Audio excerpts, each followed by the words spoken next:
Y para actualizar esta información, inmediatamente me comunico con Patricio de la Barra, corresponsal de Radio Cooperativa desde Brasil. Un gusto tenerlo, Patricio, nuevamente.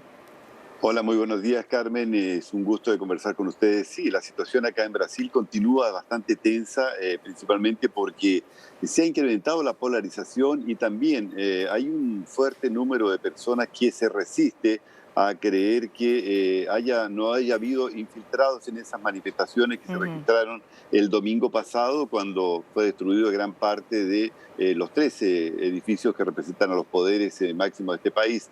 Se está investigando en estos momentos, hay 270 personas detenidas y no se ha dado a conocer la identidad ni tampoco la militancia que podrían tener.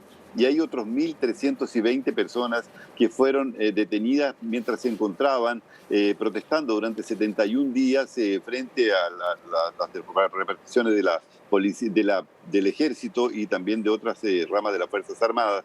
Estas personas se habían manifestado durante 71 días en forma pacífica, nunca habían cometido ningún tipo de desliz, incluso eran hasta protegidos por parte de miembros del ejército que les daban agua, les daban algún tipo de mantención. Ahora, se está investigando todo esto, se está investigando también a aquellos 42 empresarios que habrían colocado estos vehículos para llevar a algunas de las personas hasta Brasilia para esta manifestación, que al comienzo era absolutamente pacífica, hasta la irrupción de vándalos y bandidos, como el propio Lula da Silva lo reconoce, dice que esto no fue obra de electores de Bolsonaro. Entonces, Aún Patricio... así, Sí, Patricio, entonces, en primer lugar tenemos pues un nivel de polarización extremo, pero aquí lo fundamental, y eso también ha sido tu acotación de unas investigaciones también a empresarios y también otros personajes detrás de este asalto, pero lo cierto es que también ahora el personaje principal, Jair Bolsonaro, ya se confirmó, ya aceptaron que se investigue, una petición desde la Fiscalía, desde el Ministerio Público, y la Corte Suprema lo ha autorizado. Entonces eso significa que se le viene a Jair Bolsonaro. Exactamente, a eso iba justamente. Todo esto va a redundar justamente. Primero ya detuvieron al ministro, al exministro de Justicia de Jair Bolsonaro, que ocupaba el cargo de secretario de Seguridad. Él no llegó a asumir el cargo y fue detenido por omisión primero.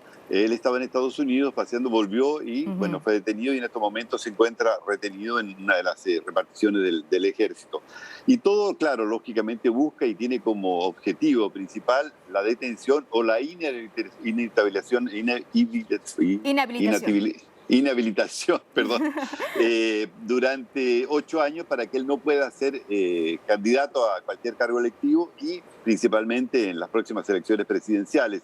Es lo que se busca acá. Y hay un coludio, es decir, están coludidos en estos momentos el Superior Tribunal Federal, que es la Corte Máxima de Apelaciones, donde Alexandre de Moraes ha tomado una serie de medidas arbitrarias, deteniendo personas, incluso mandando investigar y censurando medios de comunicación y también las redes sociales. Así es. Entonces, todo esto... Y creo que eso también es un punto muy importante. Pero Patricio, permíteme por favor un ratito, porque tú ya lo adelantaste, pero vamos con el siguiente informe que habla precisamente pues, de Anderson Torres. ¿Quién es Anderson Torres? Adelante. Perfecto. Anderson Torres, exministro de Justicia de Jair Bolsonaro, fue detenido el sábado en Brasilia tras aterrizar procedente de Estados Unidos. Cuando los simpatizantes de Bolsonaro arrasaron las sedes de los poderes públicos, Torres fungía como secretario de Seguridad de Brasilia y, según las autoridades, modificó parte importante del comando de la Secretaría de Seguridad de Brasilia y se tomó vacaciones antes de los ataques. El exministro ha mantenido que es inocente y anunció que regresaría a Brasil para presentarse ante las autoridades. Torres también deberá rendir explicaciones por un proyecto de decreto presidencial, sin firma pero con el nombre de Bolsonaro, con el que se pretendía alterar el resultado de las elecciones de 2022. Un juez del Supremo Tribunal Federal autorizó el viernes incluir a Bolsonaro en las investigaciones, que buscan a los instigadores y autores intelectuales del ataque, tras un video publicado en redes sociales por el exmandatario, en donde cuestionó el resultado electoral de octubre, en las que perdió ante Lula por menos de 2 puntos porcentuales. La defensa de Bolsonaro negó cualquier participación en los hechos vandálicos de Brasilia, por los que las autoridades ya han detenido a casi 2.000 personas. Y el pedido de interrogatorio de Bolsonaro, quien se encuentra en Estados Unidos, será analizado. Así es, Anderson Torres, un poco para contextualizar a nuestro auditorio, porque son muchos protagonistas aquí, pero Anderson Torres, pues nada es coincidencia, podríamos decir. Estuvo también en Estados Unidos, en Florida, con Jair Bolsonaro, no sabemos ciertamente si se han reunido, pero llegó ya a Brasil y ahora ha sido detenido y tiene también, al parecer, una implicancia. Vamos a partir por lo primero, el personaje Anderson Torres, porque él fue exministro de Jair Bolsonaro y luego cuando ocurrió todos estos eventos en Brasilia, este asalto y este intento de golpe de Estado, pues era la cabeza máxima de la seguridad de Brasilia. Exactamente, Carmen. Él era la cabeza máxima, pero no estaba actuando porque él ni siquiera había asumido el cargo que le había dado el gobernador Ibanez Rocha, quien también fue separado del cargo, y él también responde un poco al reducto de Jair Bolsonaro. Recordemos que él eligió a 16 senadores, 100 diputados y también varios gobernadores de estados, entre ellos el de Minas Gerais, el de San Paulo y también el de Brasilia, que es Ibanez Rocha. Entonces, claro, lo que se busca en estos momentos es desestabilizar la oposición en torno al presidente Luis Ignacio Lula da Silva. Recordemos que él fue conducido, sacado de la cárcel, estaba respondiendo a 13 delitos y ya estaba en tercera instancia cuando se encontró una filigrama jurídica. Y esto, lógicamente, que fue indignando a los adversarios y también gran parte que no son bolsonaristas, personas que son de derecha o liberales, que no querían a Lula da Silva como presidente, pero fue impuesto, y te decía, como con apoyo del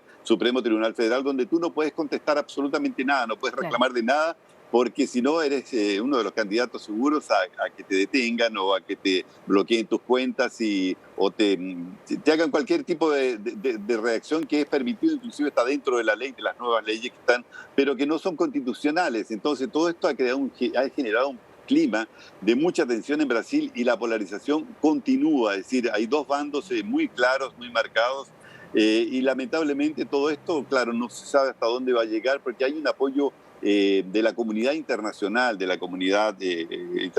en torno a Lula da Silva, porque se pretendía decir o se pretende decir que esto fue un atentado a la democracia y un supuesto golpe de Estado, cosa que no llegó a ocurrir porque no hubo participación armada de ningún lado, sino en estos momentos no se ha descubierto ningún tipo de arma, incluso además los supuestos atentados nunca resultaron. Uno de ellos que se decía que había una maleta, era ropa de una persona que vivía en la calle, y los otros dos atentados supuestos en el aeropuerto tampoco fueron comprobados. Entonces se está generando, y eso es lo que está, yo te diría que está perturbando un poco la tranquilidad de los brasileños, que tú sabes muy bien, lo debes conocer bastantes. Son personas totalmente que de acuerdo, sobre todo teniendo en cuenta el contexto peruano. Patricio, pero yo te pido entrar también a analizar, porque eso también está generando discrepancias, también hay reacciones, este documento, este borrador de decreto, que muchos ya están relacionando con lo que podría haber significado la mano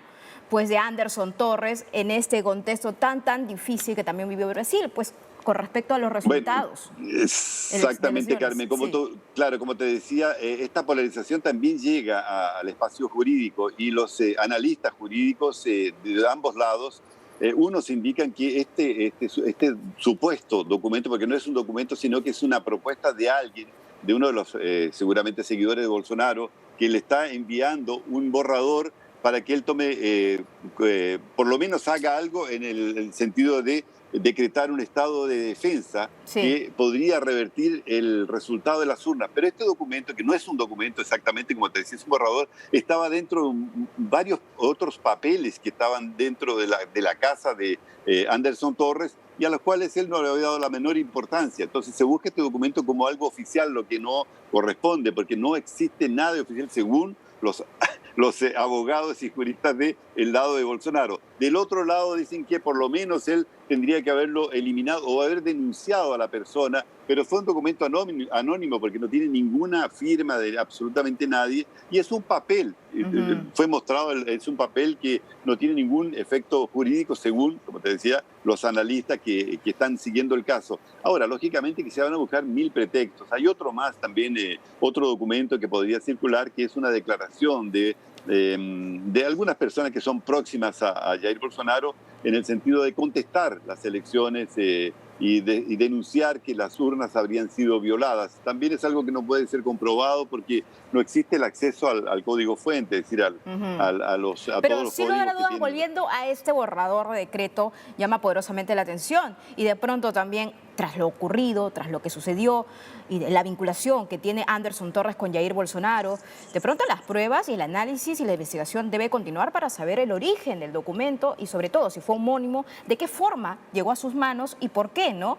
En ese tema también de que muchos bolsonaristas no querían ni siquiera pues considerar que las elecciones las perdió pues Jair Bolsonaro en su momento. No, exactamente. Eso seguramente va a ser objeto de una segunda investigación, porque la primera investigación y por la cual se detuvo es por omisión, es decir, él se habría omitido Exactamente. a tratar justamente lo que podría haber ocurrido con una manifestación del tamaño, de la magnitud que se registró en Brasilia. Él tendría que haber dado orden desde Estados Unidos, donde se encontraba de vacaciones, para que las fuerzas policiales, principalmente la policía militar, hubiese actuado con un poco más de fuerza o vehemencia para contener a los manifestantes más exaltados. Ahora, yo te Eso está pregunto, claro. Patricio, porque creo que es una interrogante que muchos tienen, porque nos llama la atención incluso a colegas a nivel internacional.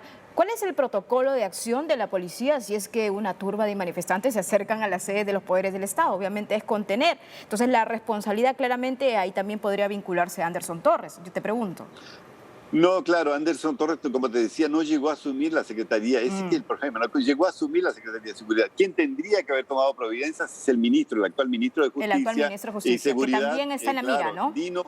No sé si está en la mira, pero es él el que está actuando. Es Flavio Dino, quien fue Sí. colocado ahí por Luis Ignacio Lula da Silva, quien sabía, inclusive hay documentos que prueban que él sabía con anticipación, había sido advertido que iría a haber un problema un poco mayor. Él no tomó las precauciones que podría haberlas tomado para haber enviado, por ejemplo, tropas de la Fuerza Nacional o tal vez de la propia Policía Militar para contener o por lo menos prestar resguardo, cosa que no ocurrió. Un día domingo no había ningún tipo de resguardo fuera de la fuerza de los vigilantes y la fuerza municipal, que era muy poca para contener la cantidad de gente que ingresó.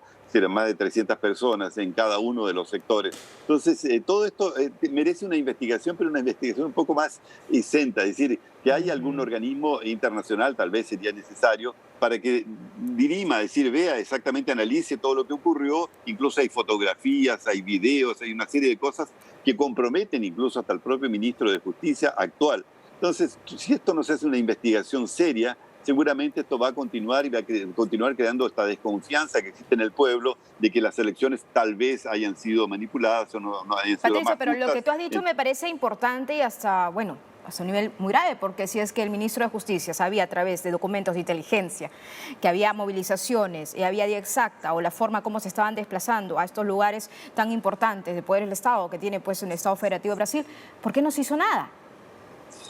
Esa es la gran interrogante, exactamente. Cada uno intenta sacar, por ejemplo, el propio gobernador del estado, Ibanez Rocha, que podría haber tomado algún tipo de determinación, él se exenta, dice, no, yo no tomé determinaciones porque esperaba que las fuerzas actuasen guiadas por otros elementos, por otros organismos. Y él culpa incluso de cierta forma a la persona que él eligió como secretario de Seguridad, Anderson Torres, es decir, él también lo responsabiliza de todo esto. Entonces, hay una cadena de personas que se están responsabilizando mutuamente, pero a todo esto, ¿qué es lo que está ocurriendo en Brasil? En este momento hay 1.300 personas que viven hacinadas, o están hacinadas en un gimnasio, no tienen ningún tipo de recursos, ni siquiera amparo. Ahora la OAB, la organización, la Orden de los Abogados de Brasil, está intercediendo, está por lo menos liberando a las personas mayores de 70 años y a los chicos que estaban detenidos ahí y dándoles un poco más de conforto, por lo menos en este periodo. Entonces, esto no sé qué es lo que va a ocurrir más adelante, porque la verdad es que es muy difícil de entender. Por un lado, Lula da Silva dice que no responsabiliza a Bolsonaro y a sus seguidores de lo que ocurrió, y por otro lado, él manda a Dino a tomar medidas más drásticas y más fuertes contra la oposición en general, porque se estaba deteniendo a gente que solamente se manifestaba a través de las redes sociales. Entonces, claro, esto no sabemos cómo va a continuar, porque hay un problema político de por medio, es decir, una necesidad, por ejemplo, de anular y de cancelar a toda la gente que esté en torno a Bolsonaro, la gente más Dos importante. cuestiones concretas, Patricio, antes que me gane también Sí, la hora. perdón. Por cierto, ahora, Lula ha reemplazado a toda la cúpula de directivos pues, de los canales de información ligados al Estado, porque dicen que en el momento de la transmisión de lo que realmente pasó, pues no se hizo correctamente. Eso por un lado. Y segundo, hasta estos momentos todos los campamentos han sido desmantelados, campamentos, es decir, relacionados a los bolsonaristas. Sí, exactamente, todos, en todo el país, la fuerza militar, incluso en forma cordial, y hubo diálogo tanto en San Paulo, Río, Recife, todas las demás ciudades donde se mantenían estos campamentos, y no ocurrió lo mismo en Brasilia, donde fueron detenidos prácticamente y llevados, como te decía, a un gimnasio en condiciones bastante precarias. Pero la gente continúa muy indignada, el proceso continúa porque hay una serie de medidas que, o por lo menos de promesas de campaña que hizo Luis Ignacio Lula da Silva, que no han sido cumplidas ni van a ser cumplidas. Por ejemplo, una reforma tributaria en la que permita que gente que gane muy poco pueda ser exento del costo. Al contrario, él está aplicando ahora el Ministerio de Economía un impuesto mucho más alto a la gente que gana un salario mínimo. Entonces eso está generando una insatisfacción muy fuerte, muy grande del pueblo. No sabemos cómo esto va a desencadenarse. También aumentó el número de ministerios de 22 para 37, es decir, Bueno. evitando claro, es un gasto enorme y tampoco va a respetar, según él, la ley de responsabilidad fiscal. Son cosas que están afectando y que van a afectar seguramente el futuro de los brasileños, y son cosas que no hay cómo prever qué es lo que va a ocurrir más adelante, ¿no? Recién tiene prácticamente 15 días de gobierno y ha ocurrido todo esto. Imagínate qué es lo que va a ocurrir dentro de los próximos años, ¿no? Sí, claro, totalmente. Ha pasado una semana, luego lo vivido, a pocos días nomás que él tomó el cargo, y definitivamente las medidas, ahora todo apunta, el análisis, las medidas y el apoyo social que también tanto ha prometido Luis Ignacio Lula da Silva, y también esto se respalda, según lo que dijo en algunos discursos, pues la ampliación de sus ministerios para poder abordar la problemática de diversos personas que necesitan más demandas y sobre todo están reclamando algo que no tienen por años. Gracias, Patricio de la Barra, corresponsal de Radio Cooperativa desde Brasil. Vamos a seguir informando. Gracias. Muy buenas tardes, muy buenos días, Carmen. Fue un placer haber conversado con ustedes. Igualmente, gracias por este análisis.